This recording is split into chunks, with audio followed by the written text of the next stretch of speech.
What is going on, guys? Alright, so I've been putting off this video for far too long. This was gonna be my Mother's Day special, but some stuff happened, so I pushed it back, so I'm doing it now. And at the time I'm doing this, it's 2:30 in the morning. So I will not be using any clips, because I had a lot to do today. But this is a movie that, even though it hasn't aged that well, I still find it hilarious. This is my review of Juno. Let's get right into it. Alright, so the movie starts out, this girl is just looking at this chair. And she's drinking Sunny D.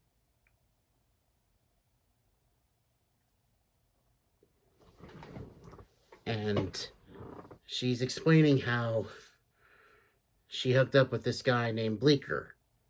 And you don't really know what's going on until the opening credits starts.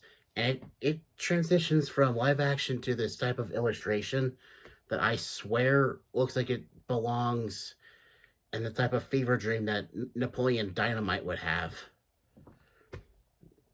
I mean, I'm not making fun of it because it's bad. I'm making fun of it because it's very Napoleon Dynamite. I mean, this entire movie has a Napoleon Dynamite feel to it, in my opinion.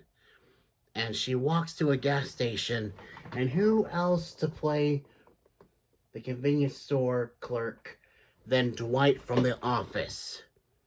And he brings his signature sarcasm and general jackassery to the role. And he's just like, really? Your third pregnancy test today? Because she wants to be sure that it actually is a positive. Because based on like some of the women I know that are moms, they've told me that there's been a few times that they had false positives, which it happens. So she wants to be very sure. And then she goes and tells the father, named Bleeker, which is Michael Cera. But first she tells her friend Leah. I think Leah is a cheerleader or something, because she does have that kind of personality. And then she decides that she wants to, well, I'm not going to actually say it because she decides not to keep it. So she goes to a clinic, but then she starts to like really think about it, and then she walks out. And then she goes and tells her parents that she's pregnant. And they kind of give the kind of reaction that makes this movie as enjoyable as it is. J. Jonah Jameson from the Sam Raimi Spider-Man movies plays her dad. And he's like, well, did you get expelled? Her stepmom's like, did you do something illegal? Did you do this? Did you do that? All these things are running through their minds, and not once do they even consider the fact that she could possibly be pregnant. And when she tells them that Bleeker's the father, her dad gives this reaction that I swear, he might as well have said, well, at least it's not Spider-Man, that menace. Like, seriously, I had to throw in a Spider-Man joke. It's J. Jonah Jameson. Of course I'm going to throw it in there.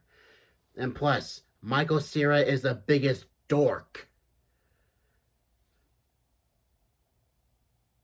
And Spider-Man is always late. So, if I was a dad, I would much rather have my daughter be pregnant by a dork than someone who's always late and puts her in danger. But anyway, so Juno decides to put the child up for adoption. She finds the perfect couple. Like, she thinks it's the perfect couple. She meets them, and she wants nothing to do with it. Do with the child. Yeah. because there is such a thing as open adoption. In fact, one of my friends from church adopted a child, and that's an open adoption. I'm not going to say which friend it is just for privacy reasons, but what an open adoption is the birth mother and the birth parents, both birth parents, stay in touch with the child and get notifications like, oh, they graduated high school, graduated, college, stuff like that. But Juno is just like, can you please just, yeah, she wants nothing to do with it. So a closed adoption. And she starts to bond with the dad, with supposed adopted dad, because they're both musicians, and they have a jam session when they're supposed to be talking about adoption. Like they literally have an attorney right there in the house, right when Juno and her dad get there.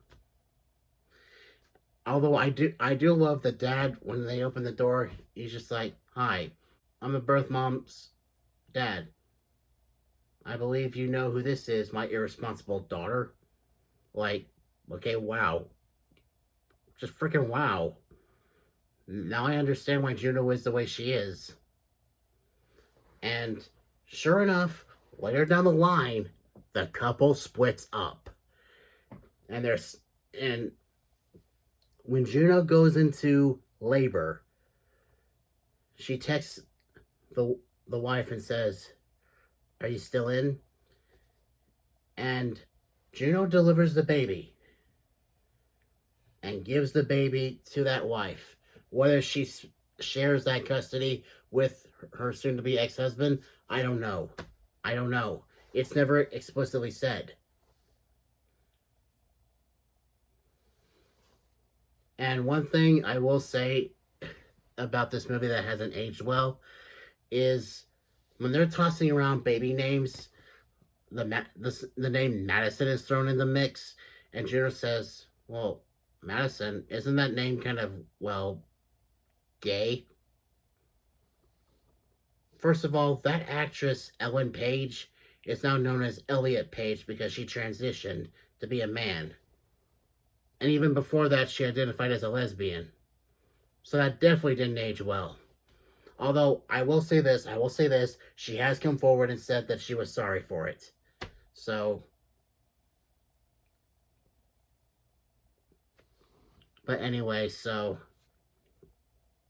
the movie ends literally with her and Bleecker playing the guitar together and singing. Like they go back to their regular lives. And the movie ends.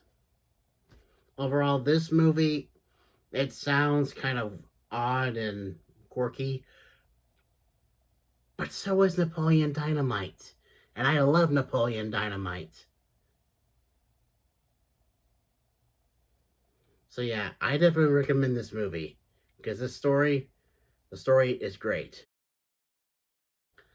All right, the characters. Juno is a socially awkward teen that literally does not care. She'll say whatever she wants. And personality wise, she kind of reminds me of Ellie from The Last of Us. And you know what? Let's talk about that. She actually sued the creators of The Last of Us because Ellie, her character design is reminiscent of what she looked like in Juno in this movie. So the creators had to come forward and say, "Hey, that it's just a coincidence. We didn't mean anything, but we didn't mean to create a character that looks like you. It's just by coincidence, I swear." But did you? Their personalities are are a lot alike, except Juno's a lot more awkward, whereas Ellie is just, well, an asshole. Now her friend Leah, she kind of comes off like the kind of character that's always has something to say, and usually it's in the annoying way. Now, Bleeker, this was my introduction to Michael Cera, the guy I would later know as Scott Pilgrim. Like I said, it's always Michael Cera plays the same character in every movie he's in. He's a freaking dork. He's a dork. He tries to be a jock, and he dresses like a runner because there's a group of guys that run through the neighborhood wearing clothes exactly like his. But he looks like the kind of guy that only wears that stuff because he wants to be accepted, but they don't want anything to do with him because he's such a freaking dork. Now, don't get me wrong, I love Michael Cera, but he's a freaking dork. Alright, so what I didn't like is her parents are absolute dicks. Instead of being mad at their child and being like, okay, so have you thought about what your options are? Are you going to keep it? Actually ask her questions. Let her know, like, hey, anything you choose to do, we support it. Instead of that, they're just like, Bleeker? I don't think he had it in him. Oh, come on. Oh, come on, honey. You know it wasn't his idea. True that. Y'all are way too chalant for someone, for for a group of people that found out they're about to be parent, or they're about to be grandparents, or in the stepmom's case, a step grandparent. Way too chalant. I know it's supposed to be funny, but come on, you don't have to be dicks. Meh. My final thoughts are: this movie is freaking awesome. It's hilarious. I definitely recommend it, especially if you like Napoleon Dynamite. You'll definitely like this movie. Until next time, stay positive and stay awesome, everyone. See ya.